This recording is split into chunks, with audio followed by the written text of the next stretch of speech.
I want to take you on a journey to write better goals. If you're already flailing with your resolutions that you set in January, or maybe you didn't even set any because you just hate the word resolutions, then this video is for you. And by better, I mean goals that you can actually accomplish, right? Goals that you feel like, oh, I can do this, instead of like those carrots that we dangle out in front of us and we're just like hoping and praying we get there, but instead it just ends up making us feel anxious and nervous and inferior and like we'll never measure up.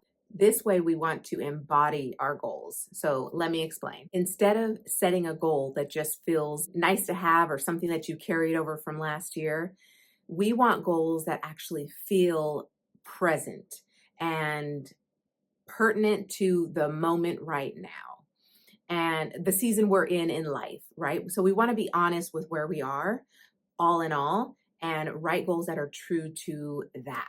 So rather than writing these grand, ambitious goals and falling short by the time summer comes around, let's write them differently. And notice I'm not calling them SMART goals, but they are smarter goals. I like the acronym SMART, SMART.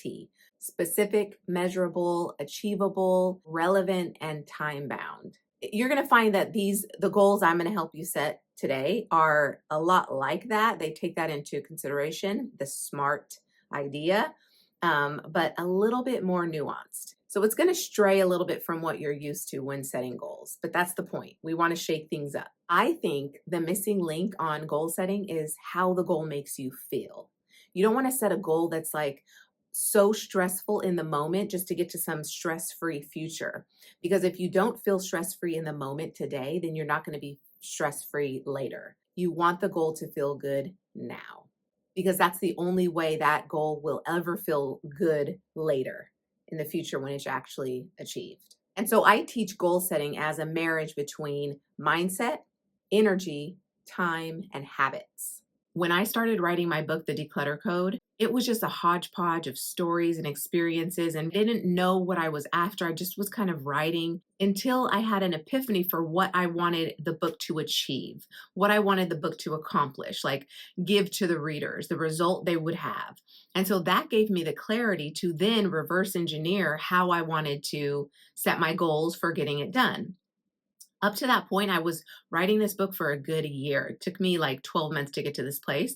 In 6 months, I wrote and published the book. And that was when I realized, oh man, goal setting is so much bigger than SMART goals. It's so much about how we feel. So how I did it was my mindset was into it. I believed in the message. I was inspired, so I woke up energized to pursue it.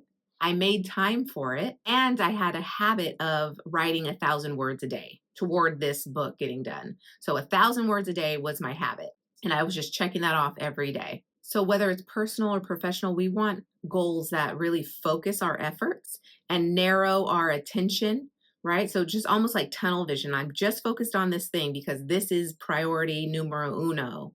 And an ability to stay motivated and stay on track. So track our progress. And let's change the narrative of goal setting. I actually think it's better, instead of in January, to actually write your New Year's resolutions at the start of the lunar year, because that is more seasonally aligned as far as cycle and flow. It's a new moon. So you can always start it on a new moon, even if it's like spring. But I think there is collective momentum around a lunar new year. And as there is on January 1st of a year, there's collective energy that you get to rally behind. And that's why if you want to set resolutions around those two times of the year, that's fine. Versus like setting it at the start of spring when you're already kind of like gung ho, you should already kind of have some pace going toward a goal within your 12-month span. At the start of spring, because spring is kind of like, whoa, things really skyrocket because of the foundation that you put in place. And so let's put the foundation in place, and let's talk about the four key components of better goal setting. So one, limit your goals to 3 to 5 goals per year. So no more than 5, no less than 3. You can have one, but I feel like if you're going to stretch yourself across 12 months, three is probably going to be a little bit more conducive to like really making some advancement within that time frame, because it's a long time. We have a few months, right, to make do with. And I'm a minimalist, so I do like to simplify to the nuts and bolts of a goal. I like to get to the nitty gritty, the thing that really makes me tick and go after something. So that is has to do with mindset, right? Mindset around, okay, this is what I envision for my future at the end of 12 months. We're going to stay isolated in these 12 months within 1 year. And this is my vision. And this is what I can see happening. I can see this happening. It stretches me a little bit. It pulls me out of maybe my funk, maybe if I'm stuck in a rut in a particular area. And in this vein of minimalism, I like to keep it to 4 areas of life: health, wealth, relationships, and spirit. If you want to add fun or family in there, you'll notice that some overlap. If I have a health goal of losing 10 pounds this year, then it's going to help the rest of my goals, family included, because I'm healthier, I'm lighter, leaner, maybe I'm more energetic, because I'm doing the things to lose the pounds. And so my mind is healthier. Then it's like, oh, my family benefits too. So if you want to add family or fun in there or travel, whatever, feel free to, but notice that you'll probably land on one of those 4. I also want to keep a minimalist mindset when it comes to these, as far as minimal effort, minimal hurdles, physical and mental, that are in the way of me accomplishing this goal.